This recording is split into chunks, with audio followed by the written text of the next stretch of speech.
ఎర్రగడ్ల మండలంలోని తోర్తి గ్రామంలో కమ్మర్పల్లి మండలంలోని ఆర్ఆర్ నగర్లో బీఆర్ఎస్ బాల్కొండ అభ్యర్థి మంత్రి వేముల ప్రశాంత్ రెడ్డి ఎన్నికల ప్రచారం నిర్వహించారు. బీఆర్ఎస్ కు ఓటేసి అభివృద్ధికి పట్టం కట్టాలన్నారు.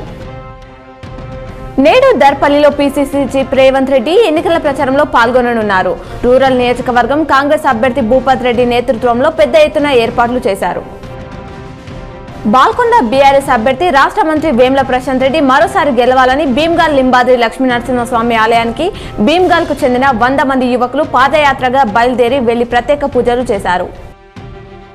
ఎడపల్లి మండలంలోని అబ్బం ఏఆర్పీ క్యాంప్ బ్రహ్మన్పల్లి జైత్యాపూర్ గ్రామాల్లో బోధన్ బీఆర్ఎస్ ఎమ్మెల్యే అభ్యర్థి షకీల్ అమీర్ ఎన్నికల ప్రచారం చేశారు. కారు గుర్తుకు ఓటేసి బీఆర్ఎస్ ను గెలిపించాలన్నారు. నవిపేట మండలంలోని ఎల్కేపారంలో సర్పంచ్ కల్పన, ఎంపీటీసీ లావణ్య ఆధ్వర్యంలో బీఆర్ఎస్ నాయకులు ఎన్నికల ప్రచారం నిర్వహించారు. బీఆర్ఎస్ బోధన్ అభ్యర్థి షకీల్ అమీర్ ను గెలిపించి అభివృద్ధికి పాటుపడాలన్నారు. ఇందల్వాయి మండలంలోని చంద్రాయన్పల్లి గ్రామంలో ఎంపీపీ రమేష్ నాయక్ ఆధ్వర్యంలో బీఆర్ఎస్ నాయకులు ఇంటింట ప్రచారం చేశారు. రూరల్ నియోజకవర్గ బీఆర్ఎస్ అభ్యర్థి బాచెట్టి గోవర్ధన్ని గెలిపించాలని కోరారు. మాక్నూరు మండలంలోని ముల్లంగి గ్రామంలో బీఆర్ఎస్ నాయకులు ఇంటింట ప్రచారం నిర్వహించారు. జీవన్ రెడ్డిని మరోసారి ఆర్మూర్ ఎమ్మెల్యేగా గెలిపించాలని కోరారు.